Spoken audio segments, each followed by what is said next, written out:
Buenas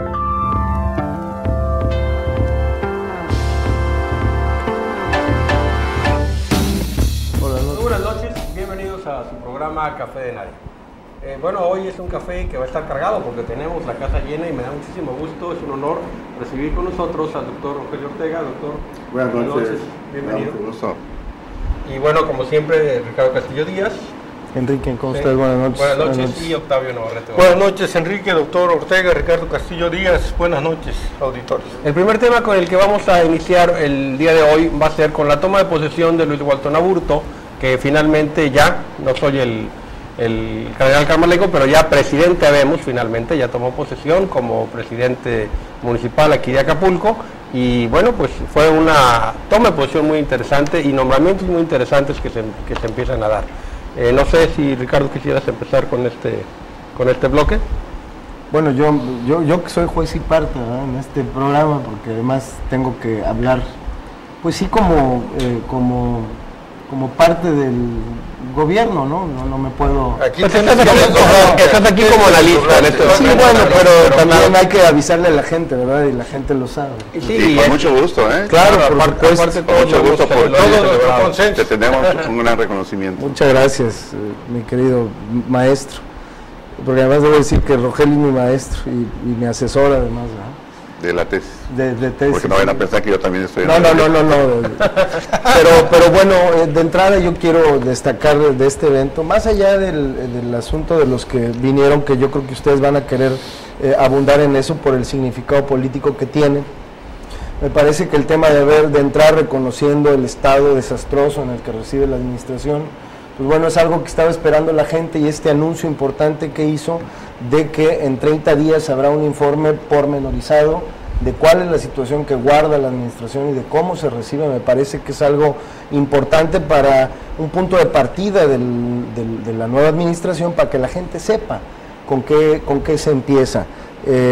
Algo que creo que hay que destacar también es el deslinde que hace de la presidenta municipal saliente, Verónica Escobar, de todas estas posibles irregularidades y de sus antecesores, ¿no?, a quienes en realidad responsabilizó. Y bueno, pues lo que destacó la prensa, que ese es un tema más bien mediático, ¿no?, el asunto del sueldo, el hecho de anunciar que va a donar íntegro su salario como presidente municipal para crear un fondo de becas. Me parece que nadie lo esperaba, creo que fue un anuncio importante que me parece que será difícil de olvidar, sobre todo para los meses que vienen o sobre todo para la carrera por la sucesión en el Estado, ¿no? Claro. Ahí, bueno, hay mucho que decir, Octavio. Pues yo sí me lo esperaba. Realmente la otra vez en el último Café de Nadie propuse que que devolviera sus recibos de gasolina, pero fue mucho más allá, tomó el guante y dijo, no voy a cobrar en 3 años. Esto es muy importante, ¿por qué?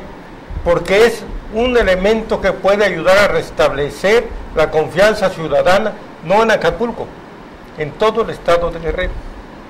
Porque unos más, otros menos, todos los presidentes entregaron sus ayuntamientos con problemas. Claro, Acapulco no necesita 30 días la gente para saber cómo lo dejaron, ¿no? Entonces, es muy bueno este anuncio porque restablece la confianza ciudadana. El ciudadano ahora puede pagar el agua potable en Acapulco, la que debe, puede pagar el predial que debe, ponerse al corriente, porque ya sabe que su dinero no va a servir para pagar demasiados sueldos a gente que, para la mayoría de la gente, un regidor no hace nada. Yo creo que después de la donación que hace Luis Walton Aburto, debe venir una baja considerable de los sueldos de regidores y personal de confianza. Y se puede replicar en todo el estado de Guerrero. Esa es la gran oportunidad para el gobernador Ángel Aguirre Rivero para darle a su gobierno otro sesgo, igual que el que le dio con la creación de la Comisión de la Verdad, igual que el que le dio con el programa de alfabetización en Guerrero, otro sesgo a la izquierda que lo identifique, es decir, un plan de austeridad republicano en todo el estado de Guerrero, para que no un municipio resuelva de un modo y otro de otro, para que el gobierno del estado proponga un fondo, que si un municipio sigue teniendo problemas, haya modo de dónde recuperarse. y porque son idénticos, unos más, otros menos, pero es el fracaso de todo el modo de hacer política anterior. Y esta genialidad y generosidad que algunos sí esperábamos de Luis Walton es un ejemplo muy claro de que la política puede enrumbarse por otra vía. Nos quejamos de que los políticos, muchos de todos los partidos, se alían con el crimen organizado. Cuando ganen menos, vamos a ver qué capo les ayuda a hacer campaña. Mano, con lo que te van a pagar no me pagas. Y no darle sobra.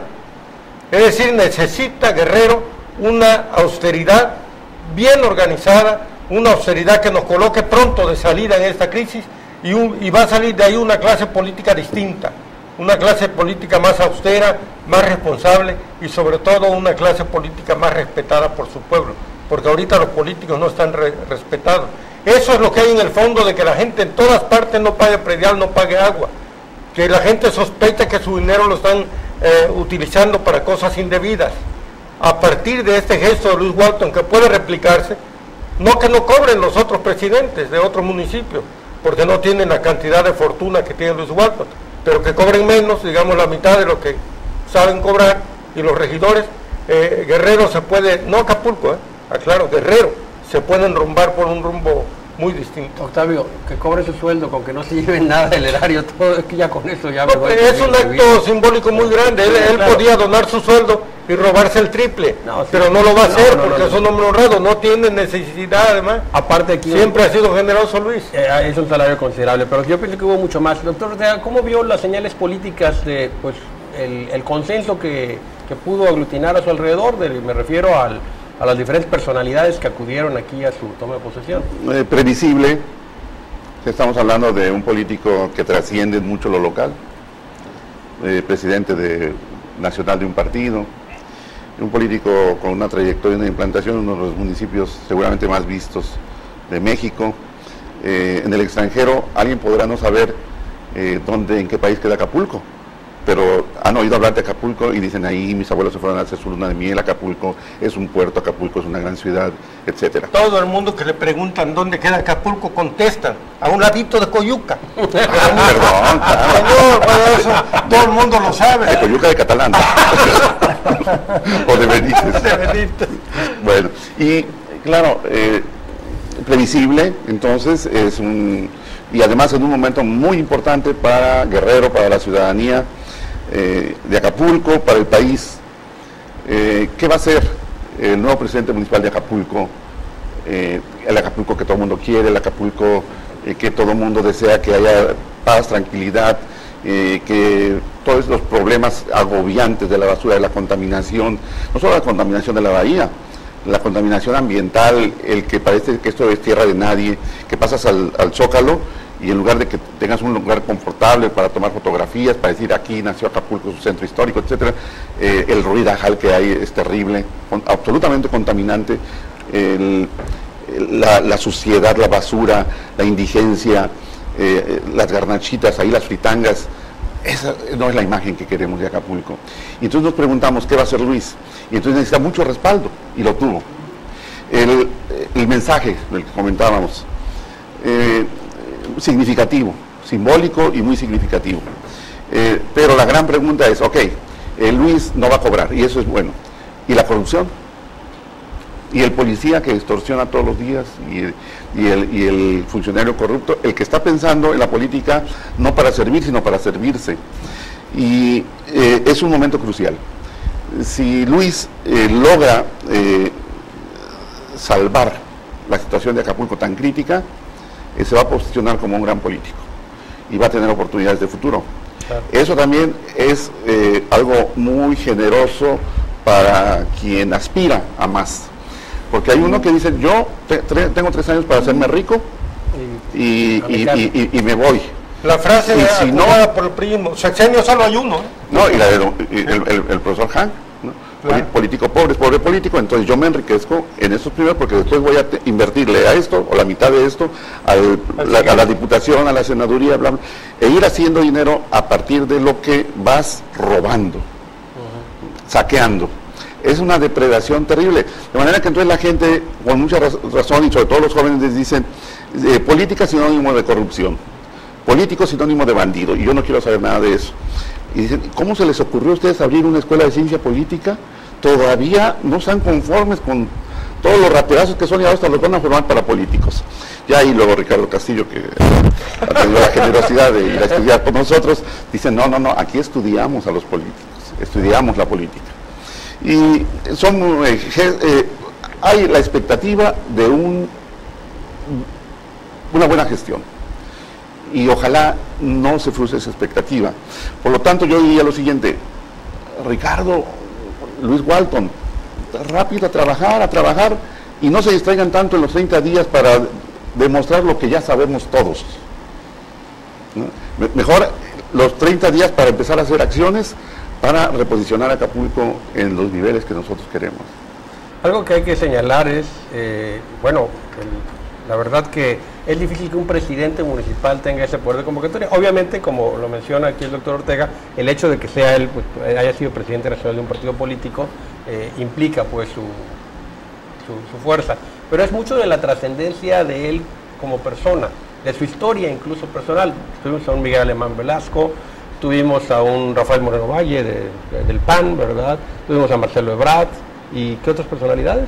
El gobernador electo de Chiapas, el más joven de todos. Ah, cierto. Que es del Partido Verde Ecologista en alianza con el PRI. Entonces, el senador Manuel Velasco. Sí, o sea, tuvo una representación de todos los partidos políticos, con gente de primer nivel. Dante Delgado también estuvo, representante de Alberto Anaya, en fin. Creo que eso fue significativo. Yo creo que sin ánimo de ser futurista, con este evento, con la toma de posición de Luis Walton, empieza la carrera para buscar finalmente la candidatura a gobernador de los diferentes cuadros, ¿verdad?, que los van a buscar pues por sus diferentes Pero partidos. Sin duda que quien lo haga bien en Acapulco, sí, va a tener, tiene una ventaja, porque tiene pues forma de ejercer un presupuesto y ejercerlo bien, y tiene más foro de la que tienen pues los dos senadores, que son los que en un momento dado pudieran en un momento dado buscar ser candidatos también de la misma coalición que los pudiera llevar nuevamente al triunfo. Aunque claro, obviamente pues el PRI también hubo una toma de posesión de un alcalde en Silpancingo, ¿verdad?, Mario Moreno Arcos, que es un virtual posible candidato del Partido Revolucionario Institucional. Es muy temprano, ¿no? Sí, es temprano todavía, pero digo, hay que hacer el análisis de que por allá va, ¿no? O sea, se inicia la carrera de la asociación, y va a depender obviamente de lo que él haga o deje de hacer.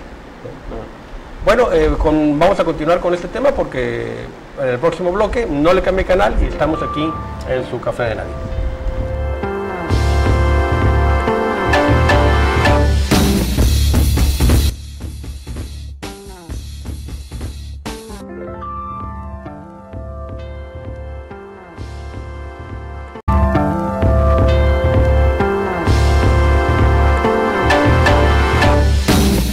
Gracias por seguir con nosotros. Bueno, en la primera sesión formal de Cabildo, donde se tienen que aprobar los nombramientos de los diferentes secretarios, para algunos no fue sorpresivo, porque sabíamos de la labor que se estaba haciendo, ¿verdad?, de cabildeo, de trabajo político, de convencimiento con todos los regidores, tanto del PRI como del PAN, y obviamente los que integran la coalición que lo llevó al triunfo.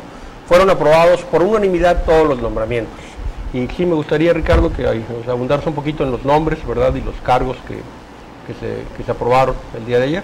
Bueno, en la sesión de Cabildo efectivamente se aprobó por unanimidad, que además eso es lo que me parece que hay que destacar, el nombramiento de la abogada Magdalena Camacho como secretaria general del ayuntamiento. Ella es una persona muy cercana a Luis Walton.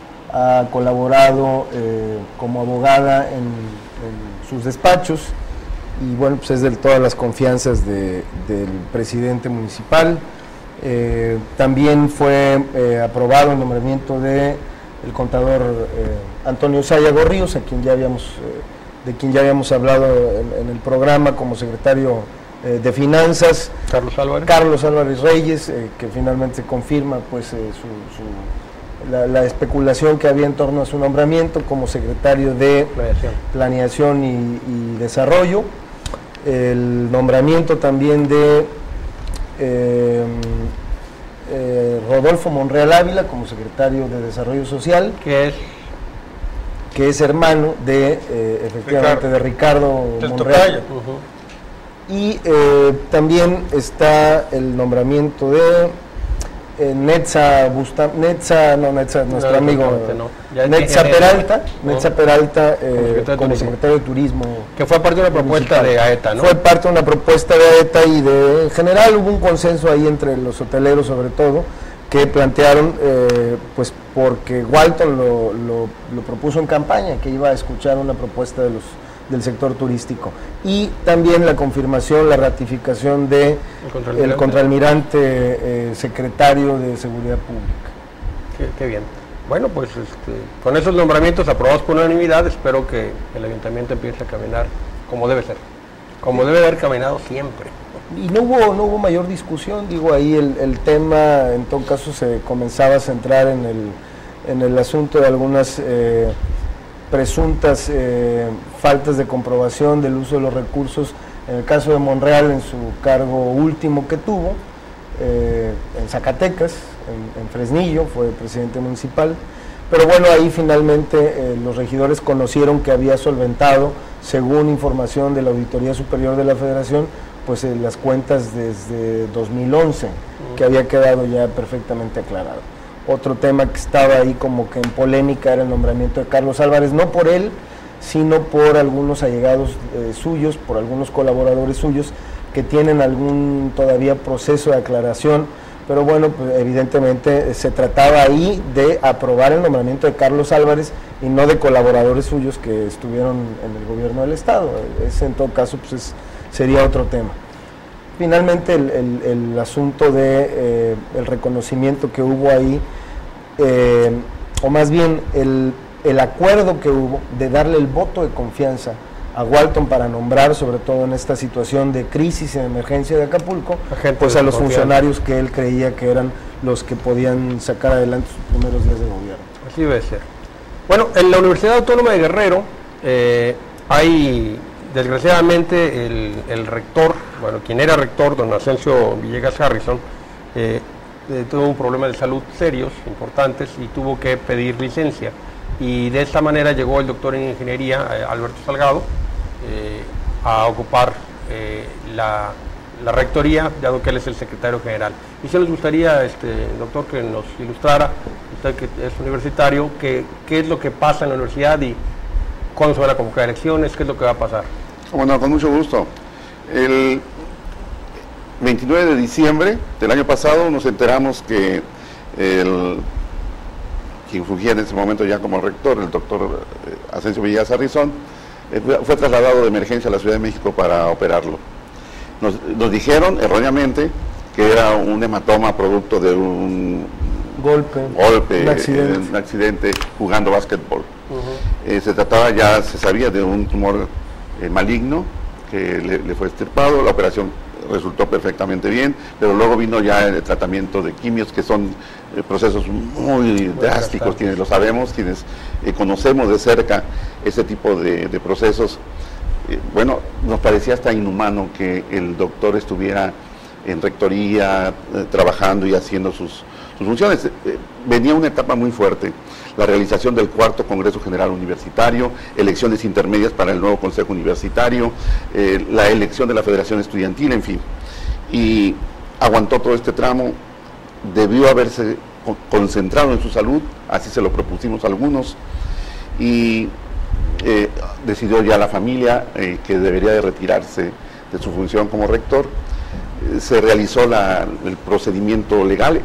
Estamos enterados de que él pidió que por ningún motivo se violentara la legalidad universitaria, que ordena tanto en su ley como en su estatuto que por enfermedad, por renuncia, por una fatalidad, ausencia de más de 2 meses o licencia, el secretario general automáticamente asume el puesto de rector, convoca al Consejo Universitario para que le dé legitimidad y legalidad y convoca elecciones. Pero en 3 meses, ¿no? Parece que hay un lapso no mayor de 6 meses. Ajá. Pero siempre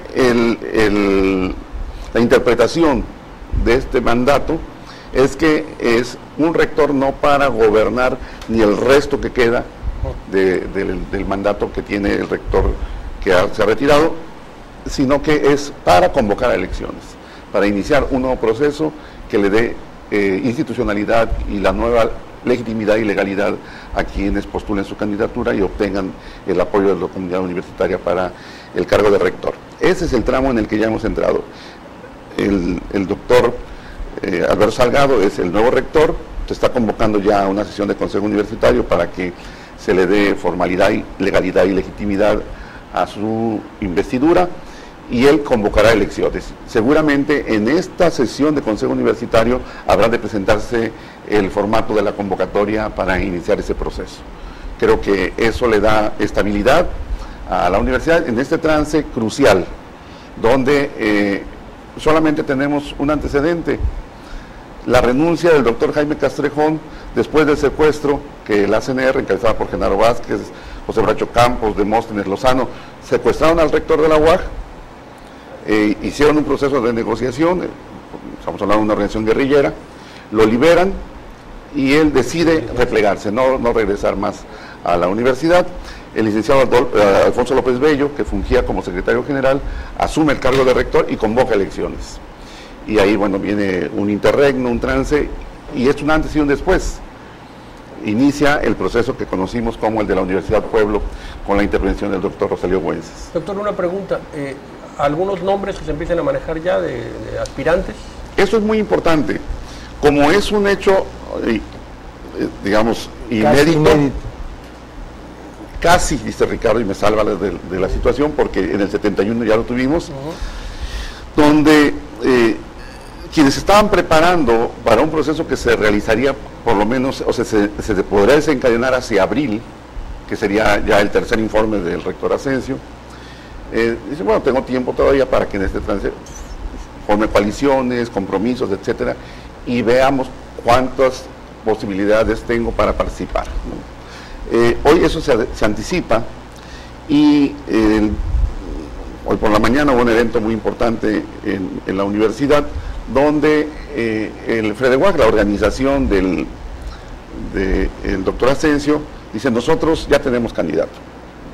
Es el doctor Javier Saldaña Almazán, y invitamos a que lo respalden.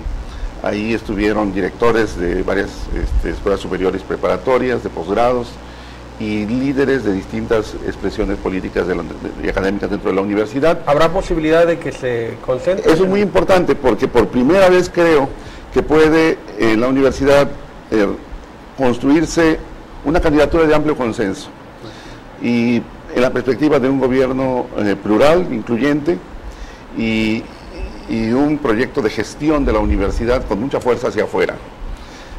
La modernización de la universidad que encare con éxito los desafíos del siglo XXI, la universidad que tenga impacto en el desarrollo del Estado de Guerrero. Es decir, nosotros podemos colaborar con todos los ayuntamientos municipales desde la universidad, con el gobierno en todas sus esferas. Y eso es lo que le falta a la universidad.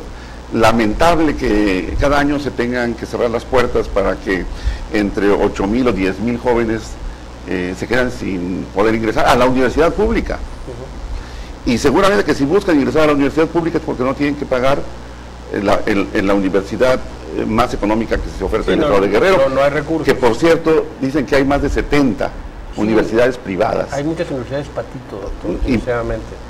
Yo creo que se cuentan con los dedos de la mano y sobran las privadas de buena calidad, que las hay. Sí, hay. Pero lo otro es una patente impresionante, y además para replicar las mismas carreras que hay en la universidad pública y que hay en otras universidades que están posicionadas, ¿no? Aparte, con el sistema del copiado del Tech Millennium, que sacan profesionistas al vapor en 3 años, con el sistema de cuatrimestres, que algunos lo hacen muy bien, por ejemplo la Universidad Interamericana de Desarrollo, la verdad lo hace bien, sí, forma buenos profesionistas, me consta, di clases allá, pero hay otras que sí dejan mucho que desear. Sí, y con el problema de que a la universidad pública se le exige mucho, ¿no? El Ceneval, procesos de acreditación, certificación, y ya están todos los profes y los funcionarios elaborando proyectos cada año, ¿no? Y para que te puedan etiquetar recursos, para que te puedan decir, sí, tu programa es de buena calidad, y las otras nada más la patente y cobrar. Y además hay que ver en qué áreas, o sea, donde no hay laboratorios, donde no hay ciencias, Sí, donde no hay nada más que ir a tomar la clase en la butaca. Ni siquiera forma eso, tradicional. Octavio. Por ahí hay una universidad, no voy a mencionar el nombre, pero me tocó ver que el maestro llegaba y no había ningún alumno y daba la clase. Daba la clase teniendo el aula vacía. ¿Sí? Y ahí todos los alumnos aparte sacaban 10. Ahí estudió uno de mis hijos. Bueno, nos vamos a una pausa. No le cambie el canal y vamos a seguir aquí en su Café de Nadie.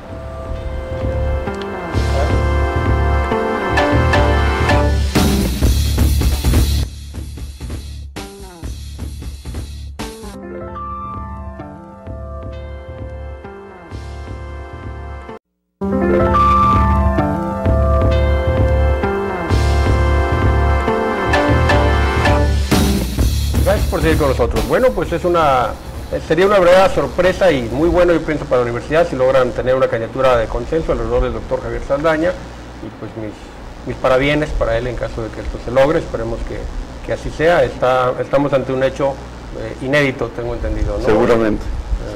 Yo quería aclararle una cosa al doctor Ortega, mi amigo Rogelio Ortega, porque en la izquierda generalmente asumimos la renuncia del doctor Castrejón como un triunfo de Genaro Vázquez. Incluso en una entrevista que le hace el semanario ¿Por qué?, dice cómo interpreta la salida del rector Castrejón. Y bueno, ya no le era útil a la oligarquía, él no decía porque sí, y lo tuvieron que sacar en vista de que lo desnudamos con lo del secuestro. No es así. El doctor Castrejón, antes de renunciar, y de hecho antes del secuestro, sabía que iba a ser subsecretario de Educación Superior de Luis Echeverría, con Víctor Bravo Aguja como secretario de Educación. ¿Por qué?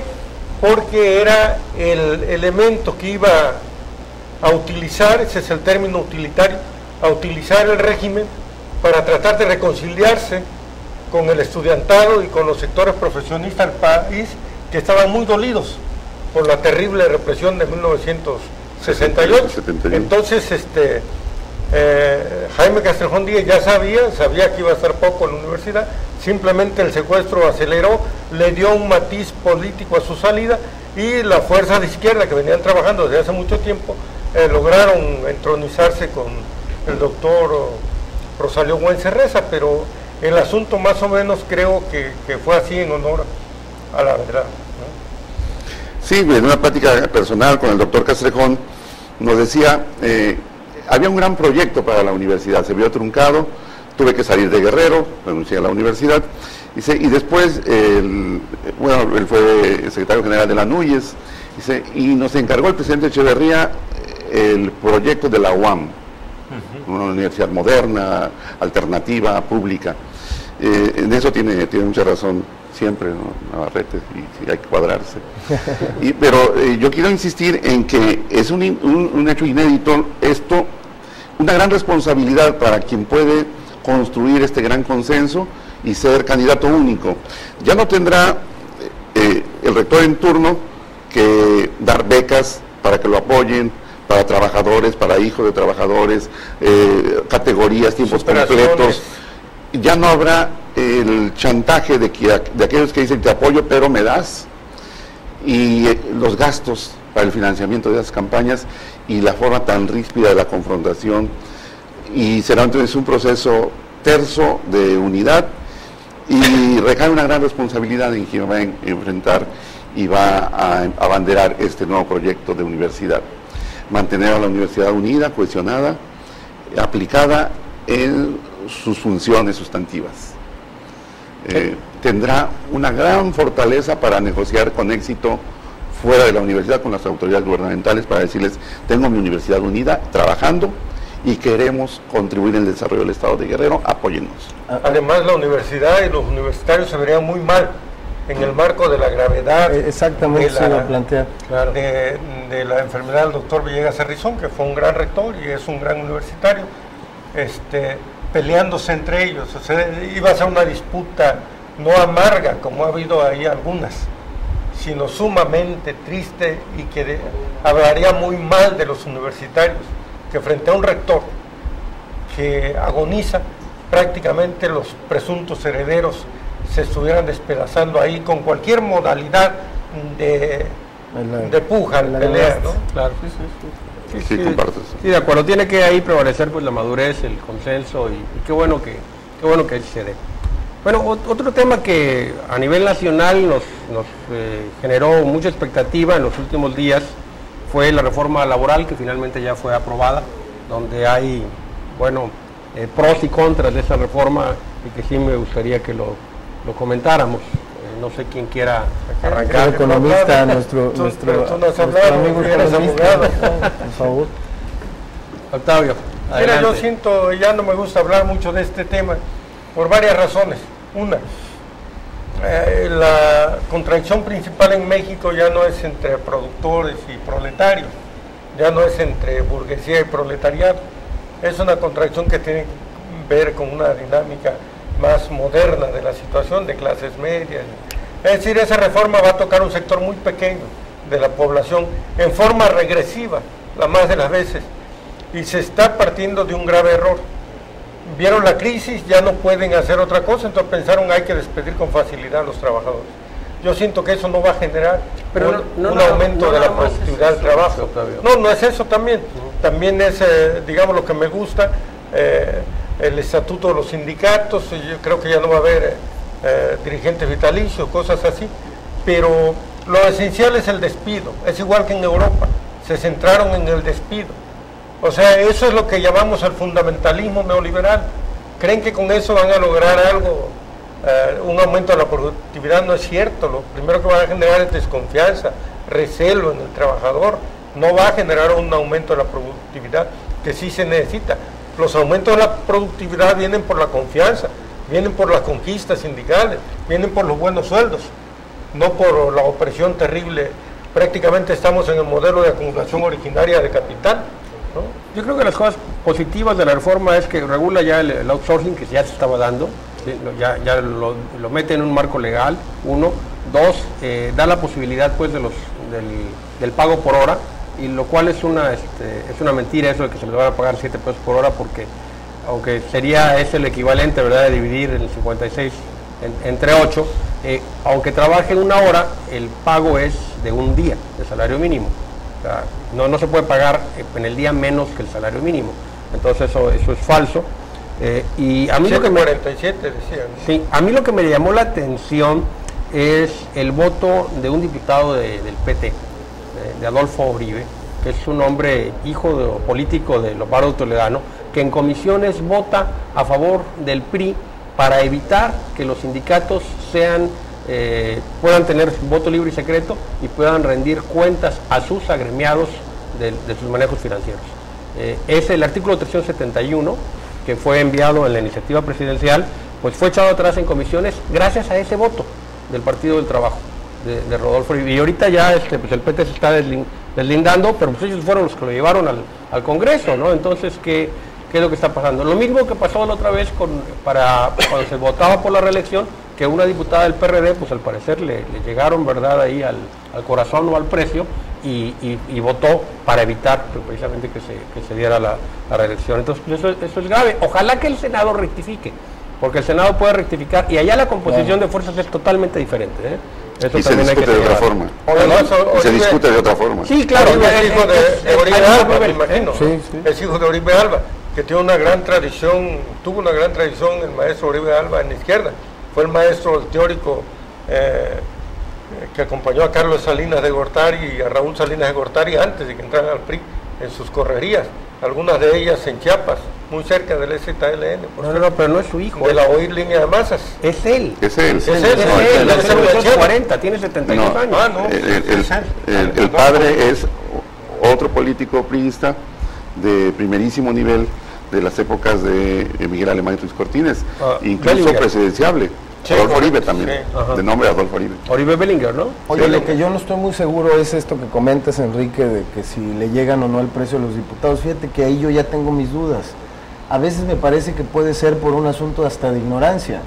Me ha tocado ver recientemente a una diputada actual, local, apurando a sus compañeros de fracción, ¿no? Diciendo, bueno, díganme, federal, díganme cómo vamos a votar, ¿vamos a favor o vamos en contra? Yo no les entiendo nada de lo que me dicen. Entonces, En realidad, para que en una de un esas, diputado entienda lo que le dicen, necesita estudiar, pues llega puro burro ahí. en una de esas, quién sabe si necesariamente tenga que ser porque le llegaron o no al precio. Mira, la única justificación que yo puedo entender es esta. Él finalmente como un sindicalista, decir que quiere respetar la autonomía de los sindicatos, que fue el asunto, el manejo mediático que le dio el PRI, ¿no? Respeto total a la autonomía de los sindicatos, entonces que los sindicatos pues sigan fregando a los sindicalizados, con ¿no? sus dirigentes Déjenlos, lo que sea. No tocó lo de Romero de Champs y el Bester Gordillo, porque nada más se vio la ley federal, la reforma a la ley fue exclusivamente del apartado del B, exactamente. No fue el apartado A, entonces pues a ellos no los podía tocar. Y bueno, pues no sé qué le pasó aquí a don Adolfo, ¿no? Pero es que ya le pegó Se dejó de llevar por sus añoranzas de izquierdófila. No, es que él fue priista también, o sea. No, pero a ver, ¿a quién ayuda el posicionamiento de Adolfo? ¿Al PRI? Al PRI. Sí. Claro. Bueno, y no es por ignorancia en este caso. No, en este caso no. Al contrario, por absoluta convicción. Sí. Y lo postula el PT. Y si el PT lo postula, Beto Anaya sabe cuáles, no se conocen, vamos, desde que estaban en la prepa. Correcto, Claro. él es el maestro de todos ellos. Claro. De Beto Anaya, de Carlos Salinas, de Raúl Salinas. Y don Raúl Salinas, padre, y don Adolfo Oribe, padre, los financiaban a sus hijos cuando eran estudiantes para que hicieran sus actividades. La organización se llamaba Política Popular y el líder principal era Adolfo Oribe, y el segundo a bordo era Alberto Anaya. Ahí militaba Raúl Salinas de Gortari, y a Carlos lo cuidaban más, decían, ya se me descompuso uno, por lo menos lo voy a recuperar. Pero cuando egresaron de la licenciatura, todos ellos ingresaron con Azupo Coplamar. Correcto. Y después Solidaridad creció con ellos. Se dividieron y Beto Anaya dirigió un movimiento maoísta que se llamaba Línea de Masas. Y Monterrey, creo, ¿no? con sede en Monterrey. Y Adolfo, el de Línea Proletaria. Con mucho trabajo campesino, particularmente en el sureste, en Guerrero, en la Sierra de Atoyac y en la siderúrgica de Las Truchas. Entonces, es el origen de los liderazgos y la composición de las instituciones y la clase política en México. Si postularan a Jorge Castañeda con cualquier partido, cuando un día hablamos del tema, dice, pues saben, me conocen y saben cómo voy a opinar y a la hora de votar, voy a votar con absoluta autonomía por lo que son mis creencias y mis convicciones. Creo que se trata de este caso. Ahora, por último, yo quisiera que me permitan hacer un comentario sobre lo que se aprueba en el Congreso, que se tiene que discutir con otras modalidades, con otras formas, con más sensatez, con más reflexión, con más técnica en el Senado, y luego todo lo que se va a generar a través de los medios, las distintas opiniones, y se influye mucho en la ciudadanía, pero quizá también en la movilización en la calle. Entonces, quienes consideren que es la reforma violatoria de derechos y de que hay que defender, ¿no?, posiciones o abrir el debate para incorporar otros aspectos de una reforma laboral que hoy no están contemplados, posiblemente se comiencen a expresar también en manifestaciones en las calles. Sí, todavía yo siento que la reforma está por concluirse, de hecho así es, ¿no? O sea, nada está pasado por la primera cámara, tendrá que pasar por la segunda y después incluso por congresos estatales porque conlleva también una modificación de reforma constitucional. Bueno, no le voy a cambiar de canal, vamos a seguir con este y otros temas aquí en su Café de Nadie.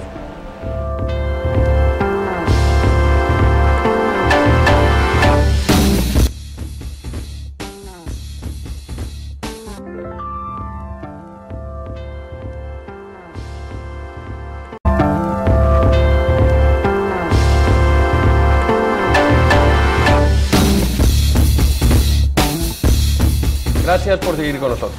Bueno, 2 de octubre de 2012. Estamos a 44 años de una fecha que México jamás va a olvidar. El 2 de octubre de 1968. Y hay mucho tema, hay mucho por platicar al respecto, ¿no? Cómo se gestó este movimiento, cuál fue el error, qué fue lo que pasó. No sé quién quiere arrancar. El 26 de julio, una riña de ese año, fue un movimiento corto, duró 100 días, si acaso. El 26 de julio, una riña entre universitarios debido a la intervención de la policía. Se llevó unos cuantos presos, hubo muchos golpeados y empezó a movilizarse la gente en las universidades públicas, sobre todo en la UNAM y en el Politécnico. Y empezaron a aparecer algunas demandas de carácter político, derogación del artículo 145 y 145 bis, que hablaba de disolución social, muy tipo lo que fue el secuestro equiparado hace tiempo, que también se echó abajo, ¿no?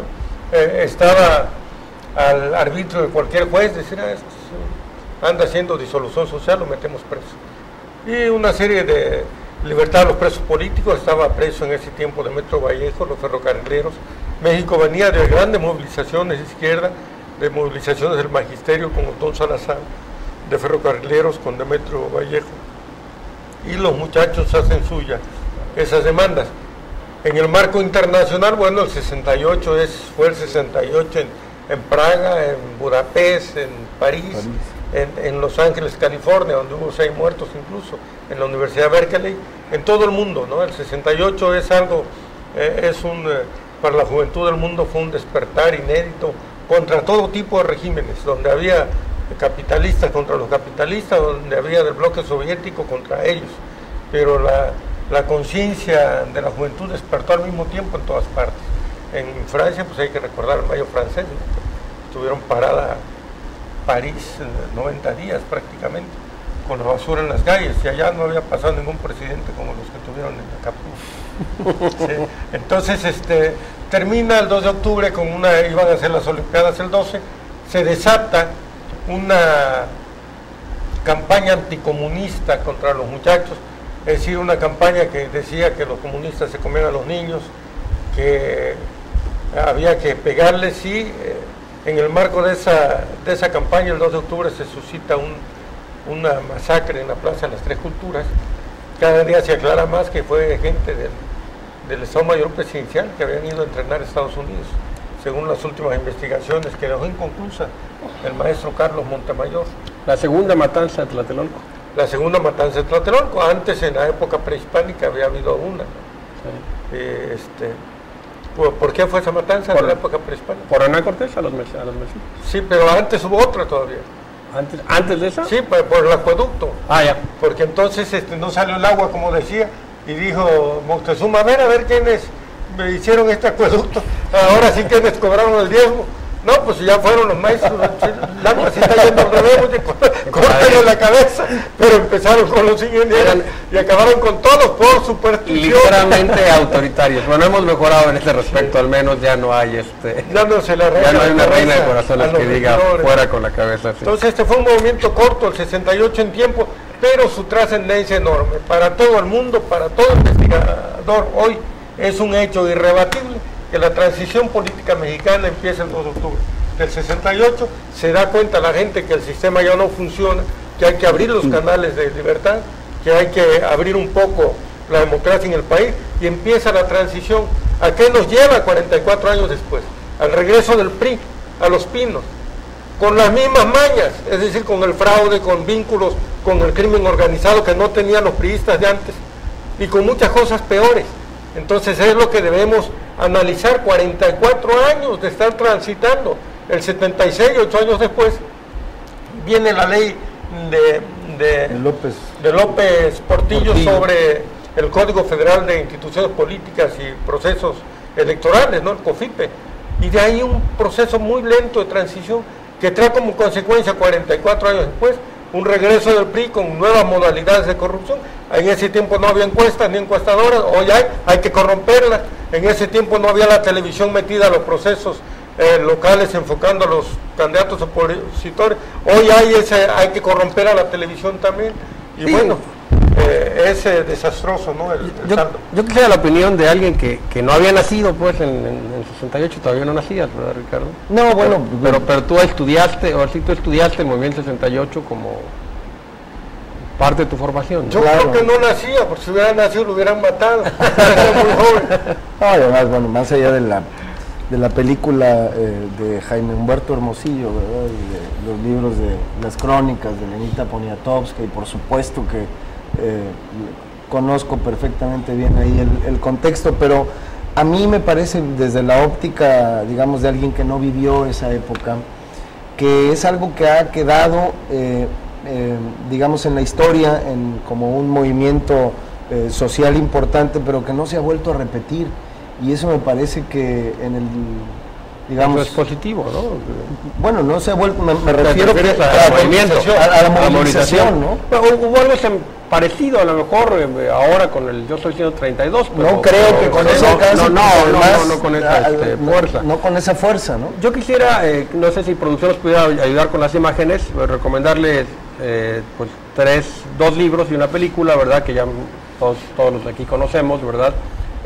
Estamos viendo ahorita la portada de La Noche de Tlatelolco, ¿verdad? Desde Lenita Poniatowska, que es la que tú leíste, yo también fue la que leí, y también el siguiente imagen, por favor. Los años y los días, me parece, de Luis González de Alba. ¿Sí? Los años y los días. Y pues la película Rojo Amanecer, ¿verdad? Que se hizo en 89, que estuvo enlatadita un año, También ¿verdad? decía yo. Que es la que tú comentabas, ¿verdad? De Fons, con Bonilla y con Bichir, el nominado al Oscar por mejor actuación. Sí. Doctor. Juventud y movilización, clases medias, críticas. Estudiaban en la UNAM y en el Poli. Seguramente muchos de sus padres, los muchachos del Poli, les pedían que de preferencia llevaran la credencial de su padre, que era trabajador obrero. Campesino u obrero. Y los de la UNAM, y seguramente sus padres beneficiarios del ISSSTE, del Seguro Social, de vivienda, de todo este beneficio social que produjeron los gobiernos revolucionarios. Pero estos jóvenes críticos, clasemedieros, irreverentes y insolidarios con la generación anterior, con sus padres. Héctor Bonilla, ¿no? Aparece como el funcionario que le está diciendo: chamacos, ustedes no saben ni lo que se están metiendo, ¿por qué tenemos esta casa? Y abajo el mitin, ¿no? Está hablando del complejo habitacional de Tlatelolco. Papá gobierno, no van a poder hacer nada, ustedes están influenciados por los comunistas, etcétera, ¿no? Y los muchachos críticos, el cabello largo, ¿no? La minifalda, la píldora anticonceptiva, el montón de leotardos en las islas de Ciudad Universitaria cada mañana. Que quieren libertades frente a un modelo extremadamente autoritario, ¿no? Verticalista, el presidente, el gobernador, el presidente municipal, la máxima autoridad en la casa, el director de la escuela, los maestros. Entonces dicen: nuestros espacios de libertad conculcados, nosotros no podemos seguir viviendo aquí así. Y ese es el fondo que hay ahí en la protesta de esa generación, una generación además inolvidable. Cada año decimos 2 de octubre no se olvida, y estamos hablando del 68, y lo seguiremos repitiendo, y fue un antes y un después. Y luego son ciclos generacionales. Después vino el CEU, ¿no? Después vinieron los chavos anarquistas que hicieron la huelga eterna esta, que por cierto cierran la UNAM. Ahí en estas mismas instituciones se ha ido repitiendo los ciclos generacionales de quienes pueden salir a movilizarse o hacer una huelga universitaria porque le subieron de 20 centavos a 50 centavos la cuota de inscripción, ¿no? Imagínate, ¿no?, de qué dimensión es la capacidad de protesta de esos sectores. La sorpresa de hoy con el Yo Soy 132 es que son clases medias altas, críticas, y de las universidades privadas. Ahí empieza. Ahí empieza, pero no se pudo generalizar a las universidades públicas, y les voy a decir por qué, puedo estar equivocado. Porque ahí es el entusiasmo porque ya empezaron las elecciones y vamos a tener chamba. Sí. El de que en qué partido me van a contratar, el de qué me van a dar en esta campaña, y cuando yo salga, si me acerco con este partido, puedo tener chamba.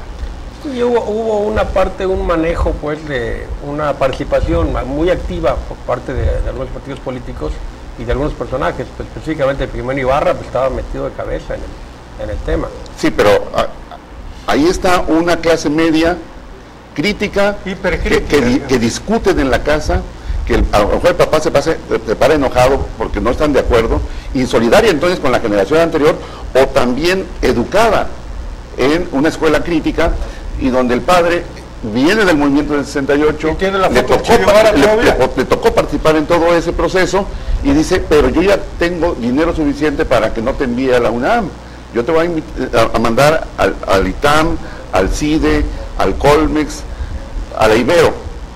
Y llegan ahí con un posicionamiento crítico, cuestionan a sus profesores conservadores, claro.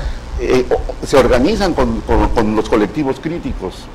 Y de verdad lo que hizo el Yo Soy 138, 132, ya aumentaste no, ahí está el fraude, no, ahí lo quise vincular en mi cerebro con el 68. Correcto, sí.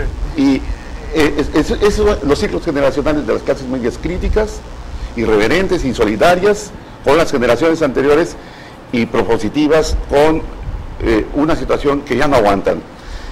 De verdad que lo que hicieron los muchachos es muy, muy sorprendente, porque además, clases medias que no las puedes comprar con nada.